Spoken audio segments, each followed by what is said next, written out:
नमस्कार, NDTV India में आपका स्वागत है। मैं हूं सौरभ शुक्ला। इजराइल और हमास के बीच लगातार युद्ध जारी है।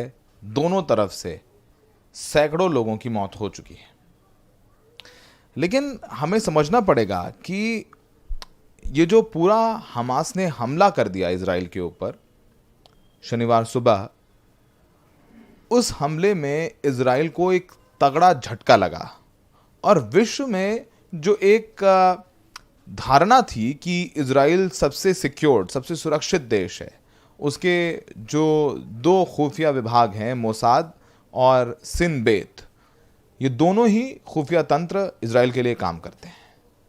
आप सोचिए कि किस तरीके से मोसाद जो वो ओवर डिपेंडेंस यानी निर्भरता ज़्यादा है तकनीक के ऊपर, उस वजह से फेल हो गया। इस पूरे अटैक को करने के लिए हमास ने पुराने तरीके अपनाए। उन्होंने फ़ोन पर बात नहीं की, उन्होंने मैसेजेस नहीं किए, उन्होंने ईमेल्स नहीं किए और उन्होंने बहुत कोई बड़ी मीटिंग्स नहीं की। उन्होंने एक संदेश पहुंचाने के लिए लोगों का इस्तेमाल किया। जिन लोगों का इस्तेमाल किया वो इंटरसेप्ट नहीं कर पाए इजराइल, किसी दुकान वाले का, किसी तटस्थ आदमी का इस्तेमाल किया और मैसेज कहीं लिख करके नहीं दिया, ज़ुबानी मैसेजेस दिए गए। और सोचिए उस दिन का तय किया गया और देखिए हमला भी किस तरीके से किया गया कि 20 मिनट में 5000 रॉकेट दागे एक साथ। और जब वो 5000 रॉकेट दागे, उसी वक्त जो है ज़मीन से भी गाज़ा की तरफ से अटैक कर दिया हमास ने। और सोचिए ज़मीन पर, जहां पर जो पूरा इजरायली बॉर्डर है, वहां पर बहुत ज़बरदस्त बंदोबस्त कर रखा है इजराइल ने।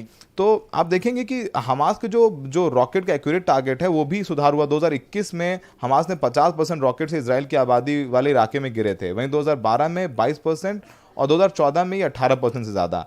तो इस बार हमास के ज़्यादातर जो आबादी जो रॉकेट हैं वो आबादी वाले इलाके में गिरे हैं। तो पहले भी 1973 में 6 डे वॉर हुआ था, उसमें इजराइल ने हरा दिया था। तो पहले भी तमाम तरीके के ये सब हमले होते रहे हैं, लेकिन अब मोसाद पर सवाल उठ रहा है। अभी फ़िलहाल अंदर से भी, देश के बाहर से भी सवाल उठाए जा रहे हैं, लेकिन बहुत ज़्यादा जो तकनीक पर निर्भरता है उसने मोसाद को विफल कर दिया, उसने इजराइल को विफल कर दिया। तो मोसाद की कलई खुली और साथ में जो पूरे देश में एक परसेप्शन था कि सबसे ज़्यादा जासूसी के सॉफ्टवेयर तकनीक इजराइल और मोसाद के पास है, वो भ्रम भी टूट गया। दिल्ली से सौरभ शुक्ला, एनडीटीवी इंडिया।